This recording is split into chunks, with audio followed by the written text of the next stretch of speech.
Olá, sexto ano, tudo bem? Essa é a nossa aula de número 18. Eu sou a professora Ângela, professora de História. Nessa aula nós vamos continuar falando sobre Grécia, né? Nós vamos falar da formação das cidades da Grécia, como é que elas se organizavam, as conhecidas cidades-estados da Grécia, certo? E dando continuidade então aos nossos estudos sobre a civilização grega, que alguns elementos nós já vimos na aula de número 17, os elementos principalmente quando se trata da formação, né, da civilização grega, quais foram os povos que deram origem à civilização, e agora nós vamos tentar entender um pouco sobre como é que se formavam as cidades, como é que elas se organizavam, certo? Qual é o significado então de cidade-estado? Quando a gente fala em cidade-estado, nós estamos falando do termo grego polis, né, que é bastante conhecido, a polis grega. Esse termo era utilizado para designar, na época clássica, um estabelecimento humano que geralmente era um agrupamento de pessoas em torno de um centro urbano, né, como essa imagem aqui vem mostrando, um centro urbano, um local com mais construções, né, que a gente chama de centro urbano, que era controlado por essas pessoas e controlava um território que estava anexo, né? Esse território que está fora das muralhas do centro urbano, mas faz parte da cidade-estado. Então, a cidade-estado era uma forma política característica do mundo grego, uma forma de organização. As cidades-estados, elas estavam organizadas de maneira autônoma, eram estados autônomos, né? Significa dizer que eram então independentes e tinham suas próprias leis, né? Sua própria organização de leis, suas moedas próprias. Cada cidade-estado poderia ter uma moeda própria e poderia também ter outros elementos próprios, como as próprias divindades, né? Que a gente chama de divindades tutelares, que eram as divindades que protegiam aquela população, as divindades que aquela população da cidade-estado cultuava. Então, aqui um exemplo de uma cidade-estado, né, com os elementos principais, que é a Acrópole, que é essa parte central mais alta aqui, né, onde eram tomadas as decisões políticas, principalmente, né. Também tinha espaço para cultuar as divindades. A Ágora, que é o mercado local, que é esse espaço mais aberto aqui, né, sinalizado pela letra B, onde aconteciam as relações de compra, de venda, né, as feiras, comércio em si. A zona rural, que é toda essa área circundante à cidade, né, onde aconteciam as atividades de agricultura, né, algumas pessoas viviam nessa zona rural. E o porto, que é esse elemento fundamental aqui para a chegada de mercadorias, para a saída de mercadorias, né? Lembrando que os gregos eles realizavam atividades de comércio com outras civilizações do mundo antigo naquele momento, então o porto era um elemento fundamental aqui nas cidades-estados gregas, as polis, certo? Mas como é que essas cidades se formaram? Né? As cidades da Grécia Antiga, essas cidades-estados, elas eram politicamente independentes entre si e cada uma tinha sua própria forma de governo. Né? Poderia se adotar uma forma diferente de governo, né, em cada uma delas. Não precisava ser uma única forma de governo para todas as cidades e estados da Grécia. De uma maneira geral, essas cidades eram formadas a partir de alguns grupos que acreditavam ter uma descendência de uma pessoa comum, de um ancestral comum. Por isso, eles estavam ligados entre si por esses laços de parentesco, né? Essa família, essa grande família, ou laços de solidariedade, porque viviam num espaço comum, né? Então dividiam algumas tarefas, e com essa necessidade de realizar tarefas em conjunto, como por exemplo a defesa, né, desse local, onde essa população vivia, eles se uniam em grupos e foram se organizando e formando uma cidade que logo virou uma cidade-estado. Geralmente essa é a maneira como se formam as cidades-estados, né? A partir de um grupo que passa a viver ali, com laços de parentesco, de solidariedade, com interesses comuns, Então, as cidades-estados se originaram dessa forma. Mas existia uma divisão social, né? Aqui uma imagem mostrando um pouco dessa divisão social, que existiam algumas pessoas que viviam ali no espaço, mas não eram consideradas como pessoas, né, daquele grupo, né? E então não tinham os mesmos direitos dos outros, ok? Então existiam os cidadãos, né? Tinham as mulheres, né, que viviam ali, mas tinham também a figura dos estrangeiros, a figura dos escravizados, que eram as pessoas que viviam geralmente nessa área mais rural aqui, né? Eles não eram considerados cidadãos porque não tinham direitos políticos, né?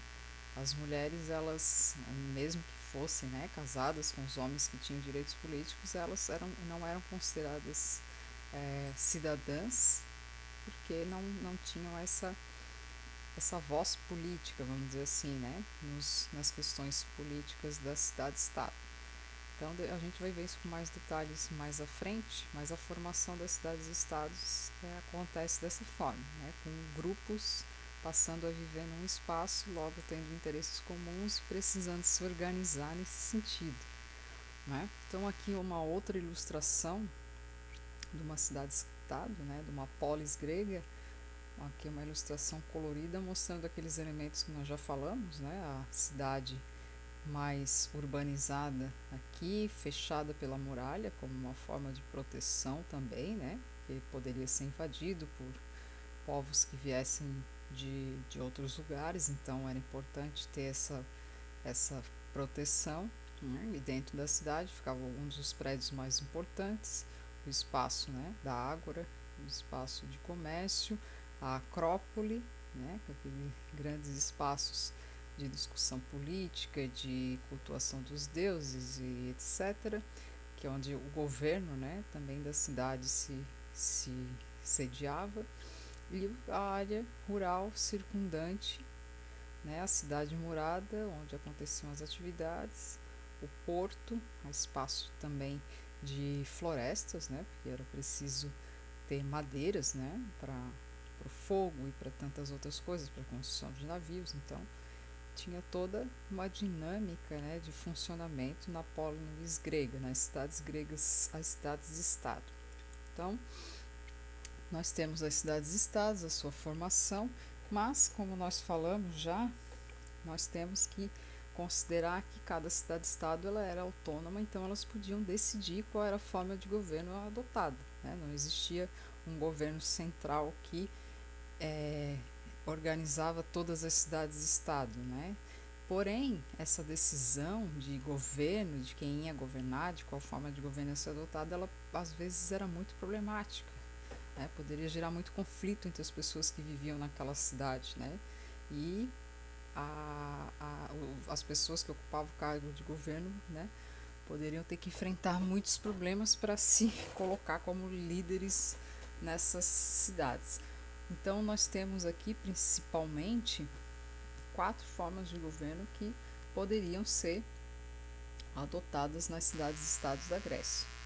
São 4 formas distintas. Vamos ver o que cada uma delas nos traz de informação. Por exemplo, aqui nós temos a monarquia. A monarquia é aquela forma de governo em que nós temos a figura de um monarca, de um rei, que é responsável pelo controle militar, pelo controle social, religioso, judiciário, pelas leis. Então ele pode governar sozinho ou pode ter um conselho de pessoas ligadas à nobreza que faz parte do seu governo, né? Nós temos aqui também a oligarquia, que esse termo significa governo da minoria, governo formado por pessoas ricas, geralmente, né, chamados aristocratas, que eram os grandes proprietários de terra, pessoas que tomavam o poder porque tinham muito poder econômico, né, tinham muitas terras, etc. Então o poder ficava restrito na mão dessas pessoas ou dessas famílias que eram mais poderosas naquele local. Também existia a tirania, uma forma de governo, né, exercida por um único homem, né, o tirano, que assumia o poder por meio da força, geralmente, e esse tirano, ele, embora tomasse o poder à força, às vezes até por né, por exprimir medo, colocar medo na população, por um outro motivo ele tinha um apoio dessa população, acabava tendo um apoio também. Então, a tirania era uma outra forma de governo que se encontrava em algumas cidades-estados da Grécia Antiga.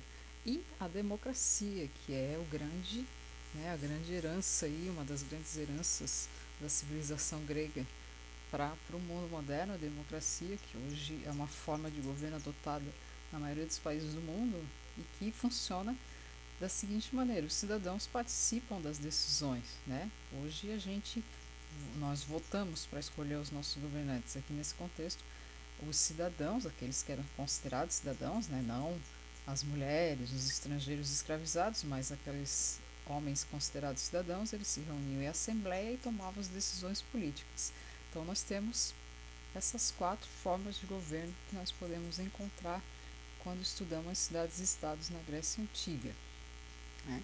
Então, pensando nas cidades e estados, elas eram várias, né? Existiam várias cidades e estado na Grécia, que o mapa mostra algumas cidades, e nós vamos falar um pouquinho aqui nessa aula sobre a cidade de Esparta, que tem alguns elementos, né, importantes para a gente entender a dinâmica da civilização grega naquele momento, né?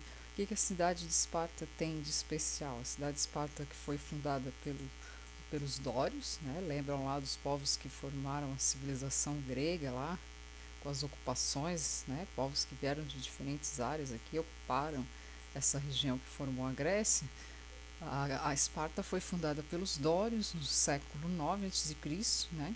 E eles tinham uma tradição militar muito forte, né? Passaram a ser chamados de espartanos e ficaram conhecidos por essa tradição militar, né? O que eles faziam com essa tradição militar, com essa arte de guerrear e de ter um poder, né? Um exército organizado? Eles conquistavam e subjugavam povos, né? Os povos conquistados eram chamados de ilotas, que acabavam ficando aprisionados ao trabalho e obrigados a realizar trabalhos agrícolas para sustentar esse povo espartano que ocupou a região ali e deu origem à cidade de Esparta. Então, eles eram trabalhadores agrícolas, né, que não eram considerados escravos propriamente em si, mas eles eram obrigados a trabalhar para os espartanos, certo?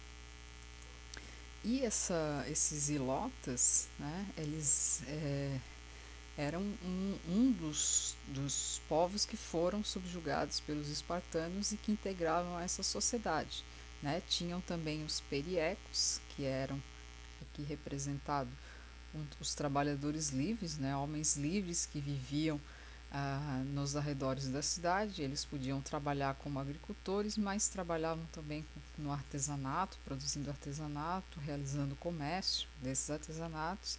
Eles não tinham direitos políticos, né? Eles não eram considerados cidadãos, mas eles eram importantes nessa sociedade porque realizavam comércio, né? Faziam artesanatos. Nós temos aqui a representação, né, daqueles trabalhadores da terra, os ilotas, a população mais numerosa, né, como nós podemos ver nessa outra imagem aqui da pirâmide social.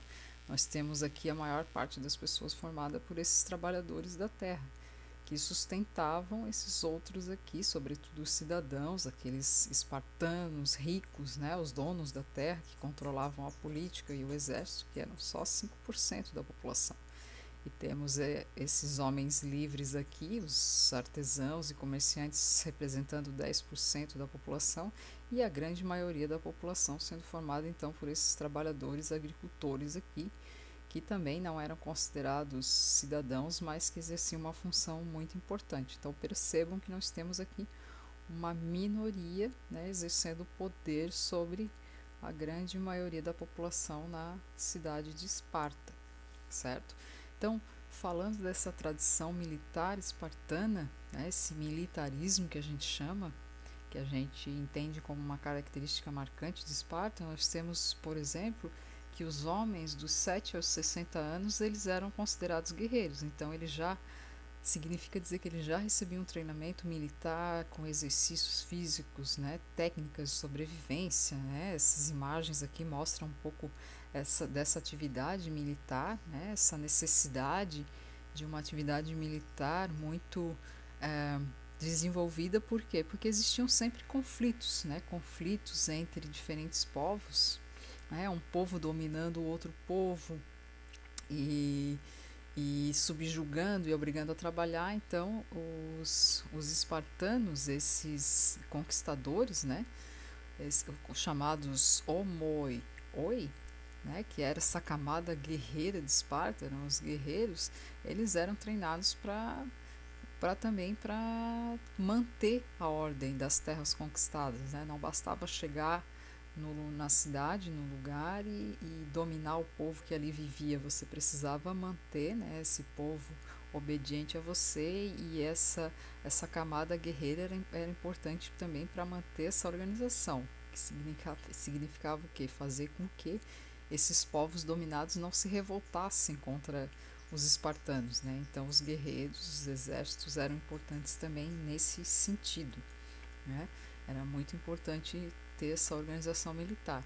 E as mulheres tinham um papel interessante também na sociedade da cidade-estado de Esparta, porque elas eram preparadas para quê? Para gerar filhos saudáveis, filhos fortes, para suprir essa necessidade de exército, né, das forças militares da cidade. Então elas eram incentivadas a praticar atividades físicas, desde criança também, frequentar a escola, aprender a ler, escrever, tocar instrumentos musicais, né? Elas tinham uma educação que a gente pode entender como uma educação refinada, diferenciada.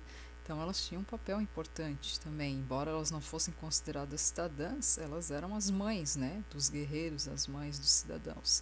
Então elas eram responsáveis também pelos afazeres domésticos, né, e cuidar também dos negócios da família quando os homens iam para as guerras, que acontecia muito. Então elas tinham também essa função, além do direito de possuir e administrar terras. Elas poderiam ser proprietárias de terras, né? Elas tinham conhecimento para administrar terras, né? Aqui uma imagem mostrando essa interação entre as mulheres, né?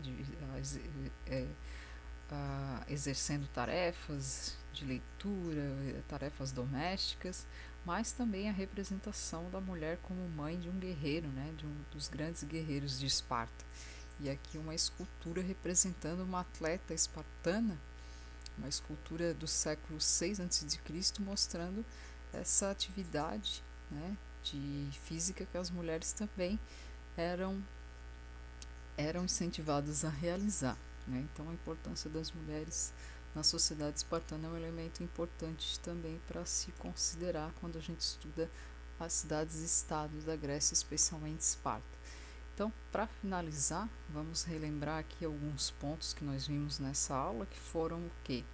As cidades-estados, né, o conceito de cidade-estado, que são cidades independentes, né, que podem ter formas de governo própria, né, podem ser, uma cidade poderia adotar monarquia, outra ter oligarquia como forma de governo, outra ter a tirania ou a democracia, né.